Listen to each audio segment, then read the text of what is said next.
Em nome do Pai, do Filho e do Espírito Santo. Amém. Enviai, Senhor, do alto céu, vossa luz, vossa verdade. Elas serão meu guia. Me levarão até o vosso monte santo, até a vossa morada. Estava próxima a Páscoa dos judeus, e Jesus subiu a Jerusalém. No templo, encontrou os vendedores de bois, ovelhas e pombas, e os cambistas que estavam aí sentados. Fez então um chicote de cordas e expulsou todos do templo, junto com as ovelhas e os bois. Espalhou as moedas e derrubou as mesas dos cambistas. E disse aos que vendiam pombas: Tirai isso daqui. Não façais da casa de meu pai uma casa de comércio. Seus discípulos lembraram-se mais tarde que a Escritura diz: O zelo por tua casa me consumirá. Então os judeus perguntaram a Jesus: Que sinal nos mostras para agir assim? Ele respondeu: Destruí este templo e em 3 dias o levantarei. Os judeus disseram: 46 anos foram precisos para a construção deste santuário, e tu o levantarás em 3 dias. Mas Jesus estava falando do templo do seu corpo. Quando Jesus ressuscitou, os discípulos lembraram-se do que ele tinha dito e acreditaram na Escritura e na palavra dele. Jesus estava em Jerusalém durante a festa da Páscoa. Vendo os sinais que realizava, muitos creram no seu nome. Mas Jesus não lhes dava crédito, pois ele conhecia a todos e não precisava do testemunho de ninguém acerca do ser humano, porque ele conhecia o homem por dentro. Tirai isso daqui. Não façais da casa de meu pai uma casa de comércio. Essa é a fala que Jesus diz àqueles que vendiam pombas e, especialmente, aqueles que estavam ali no templo, transformando o templo de Deus num comércio. E por que nosso Senhor diz isso? Porque já no Antigo Testamento, nós sabíamos que a casa de Deus era, sobretudo, um local onde se vivia a oração. A casa de Deus é casa de oração. O que tem no Evangelho de hoje e que nós precisamos contemplar é a importância de entender que a religião é uma virtude, só que, sobretudo, com finalidade de nos unir a Deus. Quando falamos que a casa de Deus é casa de oração, é lugar para estarmos com o Todo-Poderoso, que os símbolos religiosos estão a serviço da nossa união com Deus, isso é muito importante, porque às vezes nós podemos usar coisas que foram criadas como meios, como se elas fossem fins em si mesmas. Nesse evangelho, inclusive, aquela prática de vender os bois, as ovelhas e as pombas na frente do templo até tinha uma finalidade inicialmente muito boa e até muito proveitosa. Só que por conta do esquecimento do real significado do que é uma religião, para que serve a vida da religião, da vivência com Deus, as pessoas começaram a considerar aquela feirinha mais importante que o amor a Deus que era para ser prestado no templo. Só para que se entenda um pouco melhor. Quando era tempo da Páscoa, era muito comum que os fiéis fossem a Jerusalém e ofertassem alguns animais para serem sacrificados no templo. No Antigo Testamento, os animais sacrificados tinham muitas funções.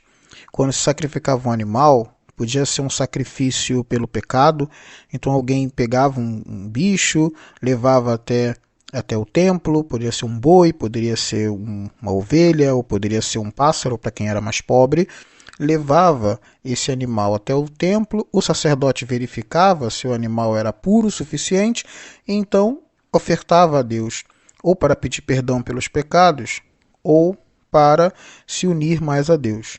que era basicamente essa a função dos sacrifícios.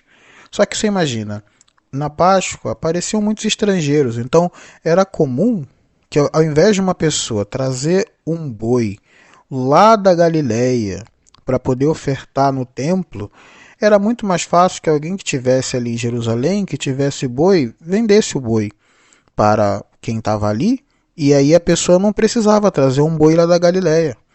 Vê que a iniciativa até era boa. Depois tem um outro problema ainda, porque fala que tinham cambistas também ali na frente. E aí você imagina, vem alguém de uma região distante que usa uma outra moeda, alguém tem que trocar pela moeda que se usa ali em Jerusalém. E então alguém tem que trabalhar trocando moeda de um local para o outro. E aí tem cambistas também.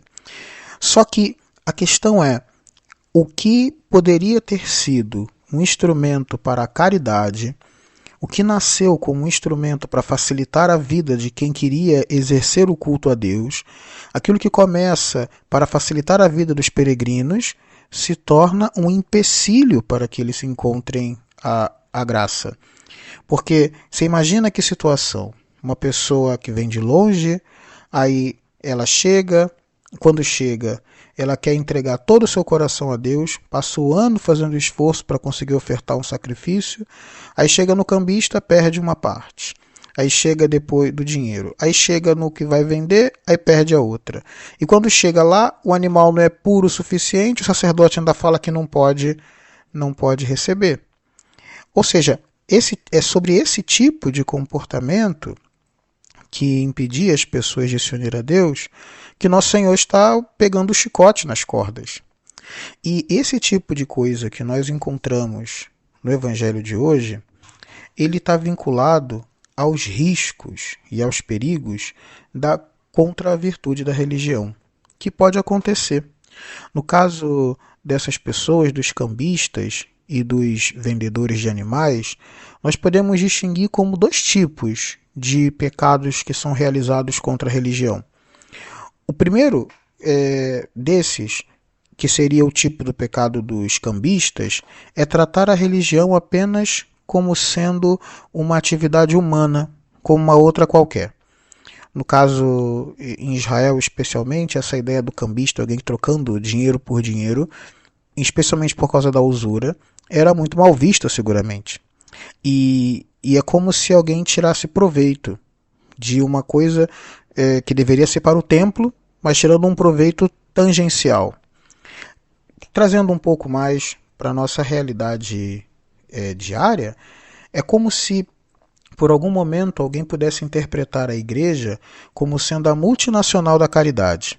Ou seja, é algo importante que se faz na igreja, é consequência do nosso culto agir de maneira caritativa, mas a Igreja Católica não foi criada para ser a multinacional da caridade.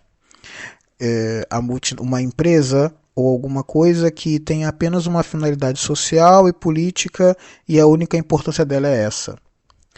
Esse seria um grande risco, porque seria trocar a virtude da religião que quer nos ligar a Deus para transformar a igreja num grupo social ou para transformar a nossa própria vida comunitária como um trabalho de troca de serviços e exercício ministerial. Seguramente isso não é vontade divina, mas do outro lado existem os que vendem os animais, e esses são um pouco diferentes, porque os primeiros veem apenas a dimensão externa da religião.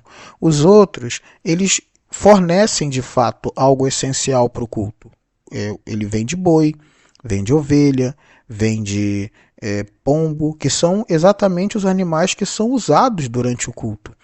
E aqui existe um outro tipo de risco na prática da virtude da religião, de erros que podem acontecer conosco. São os chamados pecados contra a religião, que é a superstição, por exemplo, um tipo de pecado contra a religião, ou a idolatria, ou culto supérfluo, coisas que podem acontecer que violam a religião, que acontece da seguinte forma: é quando alguém acredita que tem algum poder mágico diferente, ou por alguma pregação que tem algum poder mágico, ou porque acredita que alguma algum objeto tem algum poder diferenciado. E então, quase que vende esses objetos, que troca essas coisas santas por bens materiais, tanto daquele que acredita que pode vender uma coisa dessa, quanto daquele que acredita que pode comprar. Isso também vai destruindo a virtude da religião, que tem a intenção de nos unir a Deus. A finalidade própria da vida religiosa é unir a Deus. Nós estamos na missa todos os domingos, buscamos cumprir as coisas faladas por nosso Senhor, não é porque nós estamos num grupo social e nós temos que nos adaptar. É porque fazendo estas coisas nós encontraremos uma pessoa, Jesus Cristo. Nós nos uniremos ao Pai eterno. Isso tem que ser muito claro para nós, senão a gente comete os equívocos que essas pessoas cometeram.